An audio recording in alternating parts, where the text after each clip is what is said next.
On a demandé ce que le site soit signalé, c'est-à-dire qu'on voulait que soit signalée la dangerosité du site.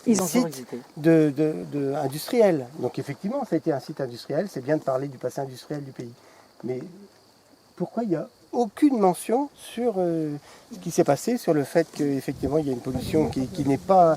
Enfin voilà, il manque des informations. Ils ont comblé la descenterie, donc effectivement ils ont sûrement comblé le couloir qui permet, enfin l'espèce de grande descente qui permet cette descente. Mais le reste, c'est plein d'eau. Aujourd'hui, les galeries, elles sont pleines d'eau. Donc quand on parle de nappe phréatique, là, il y a des réserves d'eau en Bretagne, c'est dans les mines d'uranium où il y a de l'eau. Dans quel état elle est, on ne sait pas. Qui est presque de 3 pour 1000, sachant que c'est pas mal, quoi. Au Niger, c'est en dessous de ça. Oui. En moyenne. Hein. Donc en Bretagne, la teneur en uranium, elle est assez concentrée. Donc voilà, peut-être qu'un jour, Areva pourrait être intéressée pour réexploiter ces sites-là ou d'autres sites. C'est bête, pourquoi ils sont partis au Niger, il fallait continuer à exploiter ici. L'opposition n'est pas la même au Niger qu'ici. Ici on est en Bretagne. Hein. C'est bien dommage. On a des cochons. On n'a pas les chiens. Non, il n'y a rien.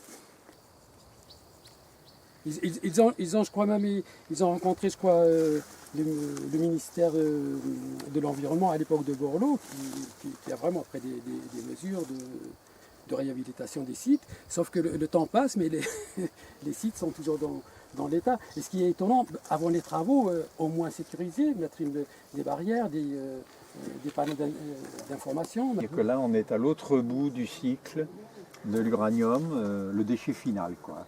Et ce site, c'est Bure, dans la Meuse-Haute-Marne, et où il est prévu de les enfouir en profondeur. Là, ils sont en surface, on les a pris en profondeur, on les a mis en surface, là-bas, on va les remettre en profondeur. C'est une route de retour. Il est très probable qu'une partie des déchets extraits, enfin de l'uranium extrait de cette mine, a pu se terminera quelque part ailleurs, mais ce ne sera plus la même radioactivité. A priori, il s'agit de radioactivité naturelle quand on est dans un milieu comme ça. Sauf que ce n'est pas tout à fait naturel, comme on va pouvoir le voir un petit peu plus loin, c'est-à-dire qu'il y a des valeurs tout à fait anormales dans un milieu naturel. Et c'est grâce au travail, je dirais, des associations, j'insiste bien là-dessus, parce que sans elles, tout ça dormirait au fond de le rapport quelque part dans des placards, parce que l'exploitant sait très bien ce qu'il a fait là. C'est très bien qu'il a rejeté la radioactivité là. Sauf que tout ça, ça a été un peu oublié. On a perdu la mémoire au bout de 30 ans, 40 ans. Le problème qu'il s'agit de radioactivité d'origine naturelle fait que on n'est plus tout à fait dans le même cadre. Je dirais juridique, mais ça c'est la réglementation qui a fait ça. L'État ne s'est pas donné les moyens de vérifier que l'exploitant, je ne dis pas fait n'importe quoi, mais s'est beaucoup arrangé avec l'environnement. À poser des capteurs, oui, mais toujours à des endroits que lui avait bien choisis, etc. etc. Et l'administration ne s'est pas donné les moyens de vérifier que les capteurs étaient placés au bon endroit, que l'étude, l'expertise des lieux a été bien faite. Et là, par exemple, on a un exemple, une expertise à Areva, où on voit qu'il y a des zones, tiens, il n'y a rien. L'administration ne dit rien.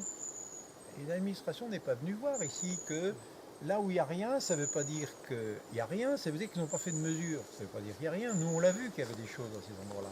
Donc, c'est plutôt cette absence de volonté politique de l'État, je veux dire, d'être le vrai contrôleur, le vrai maître du jeu dans ce domaine-là.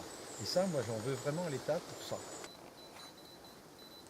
Et toute cette zone ici, ça n'a pas été contrôlé par Algad, par Areva, puisque c'est difficile d'accès. Là, on est au mois d'août, on y accède, pas facilement, mais on y accède. En hiver, c'est impraticable, quoi. On a 20 à 30 cm d'eau partout, quoi. Et puis le maire qui est d'ailleurs PS, qui est décédé depuis, vient nous voir et dit « Oh, mais pas tant que ça, c'est pas la peine, enfin, ça va faire vide. » En fait, le téléphone, j'entends, et le bouche à oreille fait que la salle était pleine.